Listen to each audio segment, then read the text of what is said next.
Olá pessoal, vamos conversar um pouco sobre hemorragia na primeira metade da gestação.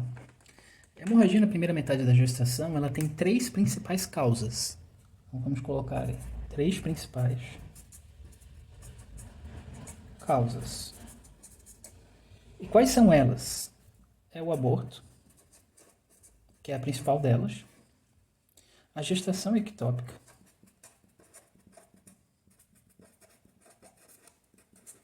e a doença troflobástica gestacional.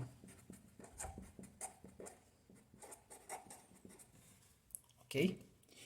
Então a gente vai falar em cada uma delas separadamente. E agora eu vou começar falando sobre o aborto, né? Que é a principal causa de hemorragia na primeira metade da gestação, né? Então, o que é o aborto?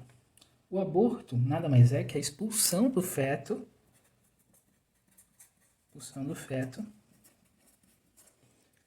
até 20 semanas, ou expulsão de um feto com menor que 500 gramas. Existem algumas referências que colocam 22 semanas aqui, mas a maioria aceita 20, tá? E esse aborto ele pode ser classificado de acordo com o tempo. Então, o aborto ele pode ser precoce, se ele acontece até 12 semanas. Então, precoce até 12 semanas. Ou ele pode ser tardio, se ele acontece de 12 a 20 semanas. Ok? Qual que é a principal causa de aborto? A principal causa são as malformações cromossômicas. Então, alterações cromossômicas.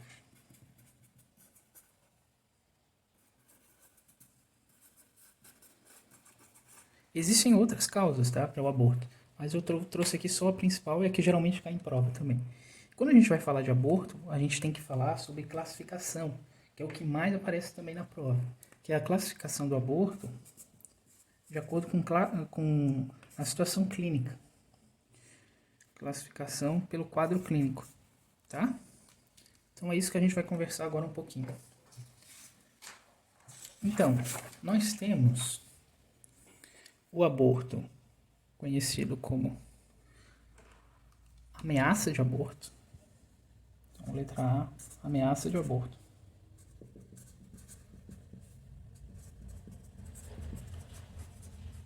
E como é que é o quadro clínico dessa ameaça de aborto? O quadro clínico, como a gente está falando de sangramento, sempre vai... Nem sempre, a maioria das vezes vai aparecer sangue. Mas eu vou colocar aqui, então, sempre que ele for aparecer, tá? Mas o sangue, que ele vai se repetir nessas outras classificações, vocês vão perceber.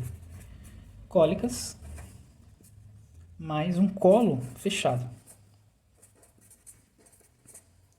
Uma vez que a gente tem esse quadro clínico na paciente, uma paciente que chega na emergência sangrando, referindo cólica, e você faz um exame e vê que o colo está fechado, qual que vai ser a tua conduta?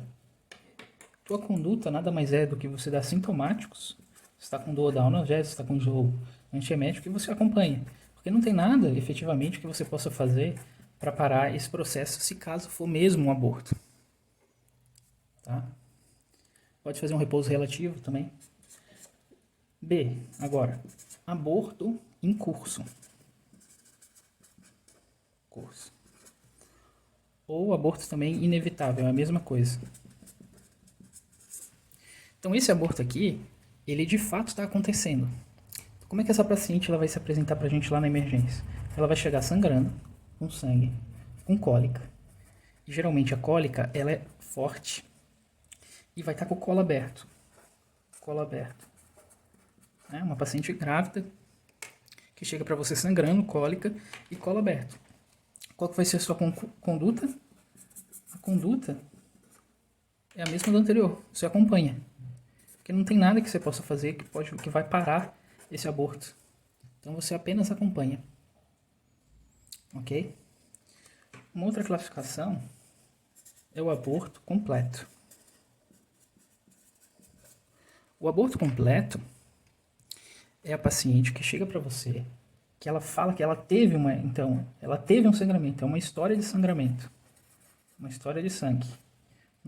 Geralmente não está na hora. Ela teve uma cólica que melhorou rapidamente. Ou seja, ela vai te contar a história que teve cólica, que melhorou. E o colo dela vai estar fechado. Colo fechado. Qual que vai ser a sua conduta? Uma paciente que está com...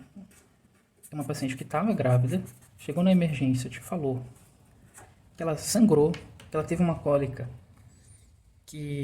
forte que melhorou e o colo dela já está fechado. A conduta vai ser você acompanhar e dar sintomático. Porque se de fato foi um aborto, já está abortado, né? Não tem mais o que você fazer. Agora, isso é diferente se a paciente ela tiver um aborto incompleto. Incompleto. Ou seja, ela abortou só uma parte desse feto. Como é que é o quadro clínico desse paciente com um aborto incompleto? Ele tem um sangramento, que ele está aumentado. E deixa eu fazer uma observação. Ela pode referir para você, ou você mesmo pode ver saída de restos ovulares. Ou seja, você pode ver o aborto ali na sua frente. Cólica e um colo entreaberto.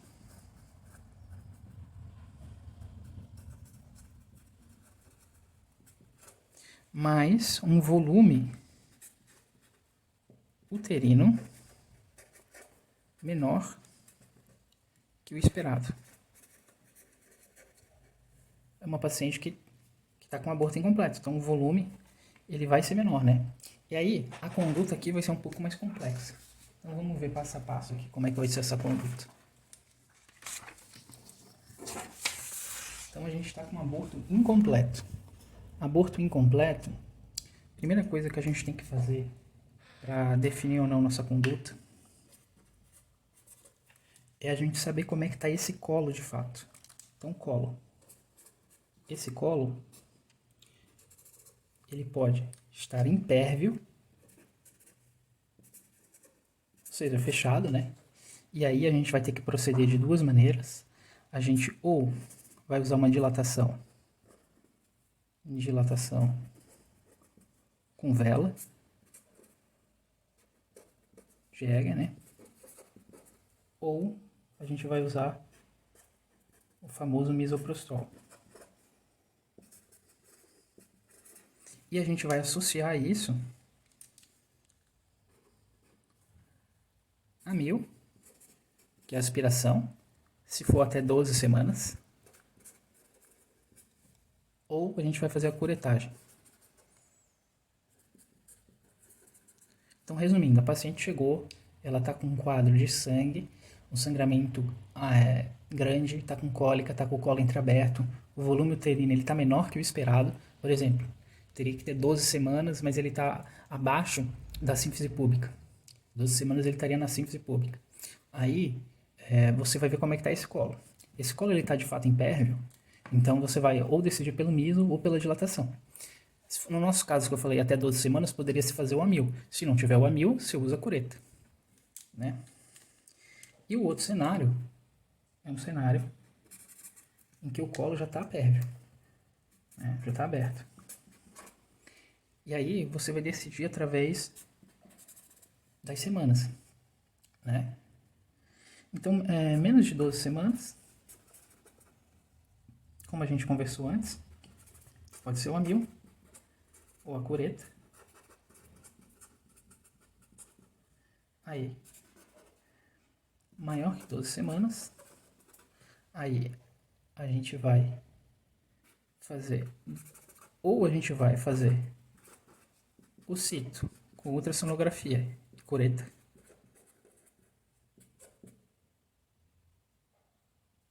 ou a gente vai fazer o amil, ok? Então isso aqui é a conduta que a gente vai ter num abortamento incompleto. Próximo da nossa classificação, vamos seguindo, aborto retido. Aborto retido. Então essa paciente, ela abortou e o feto ficou lá dentro, né? E ele ficou lá dentro por mais de 2 dias. Essa aqui é a definição que está no livro.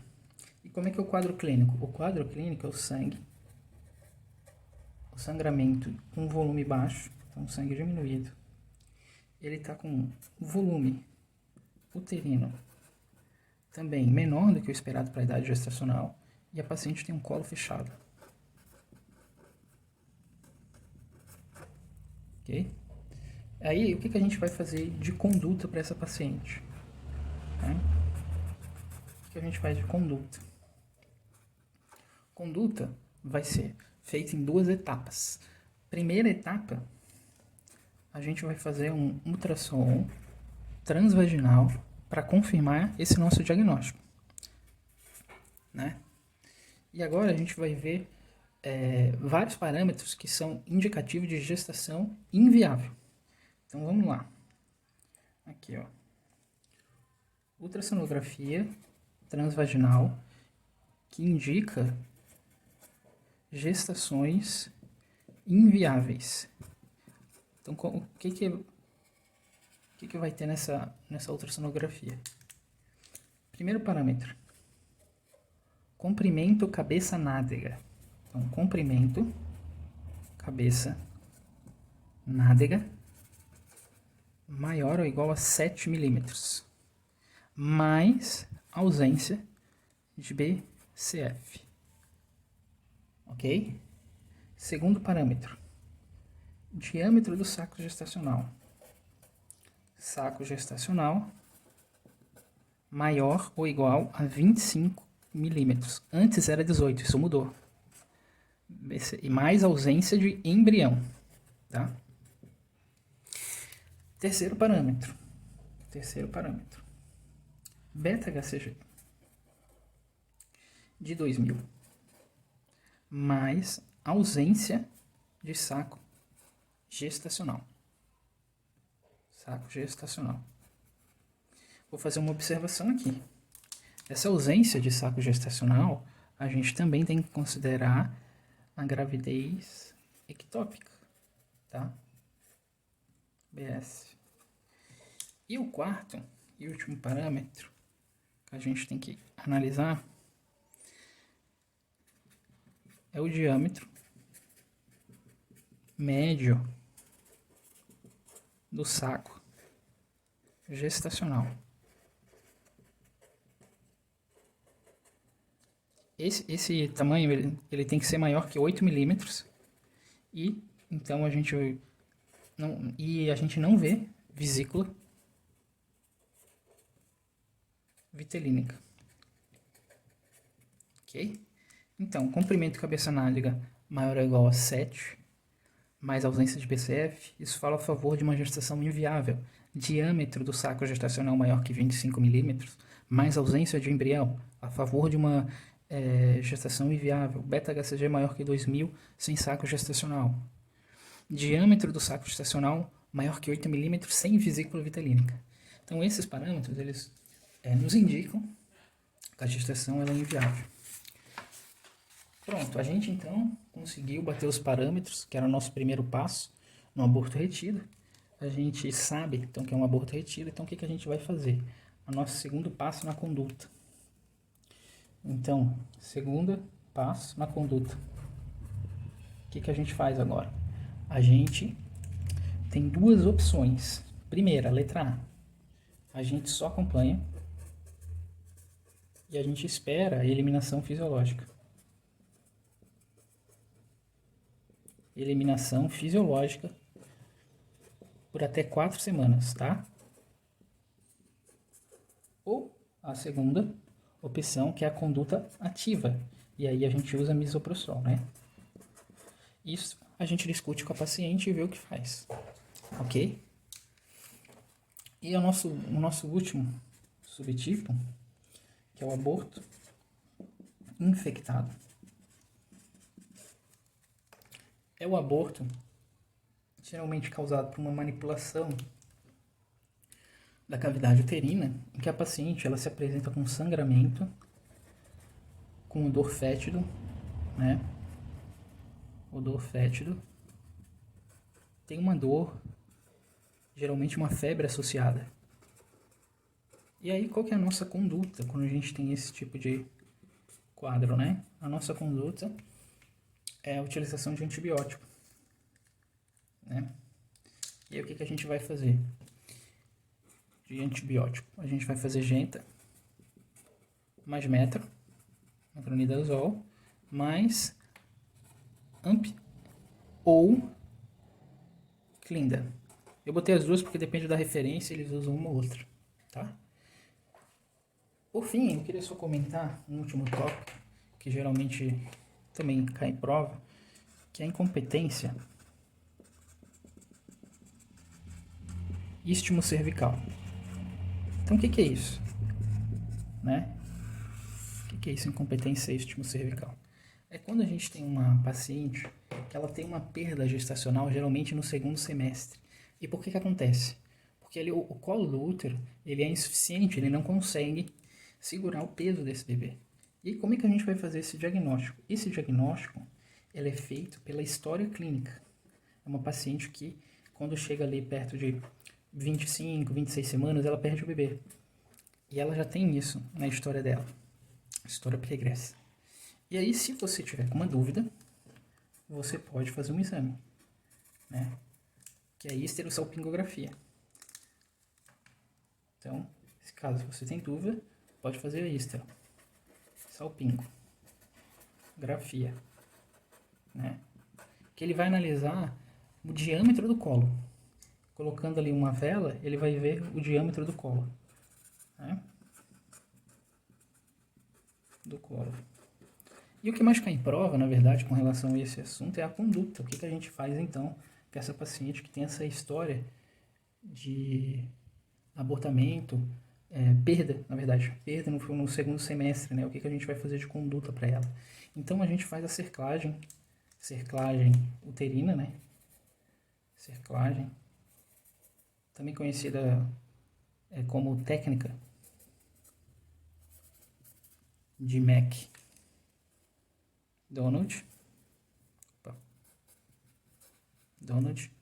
cerclagem uterina. É aquele ponto em bolsa, tá? E a gente faz ela com 12 semanas, tá?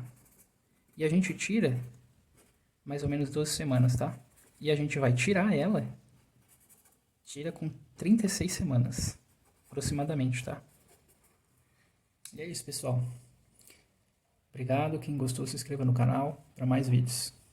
Até a próxima.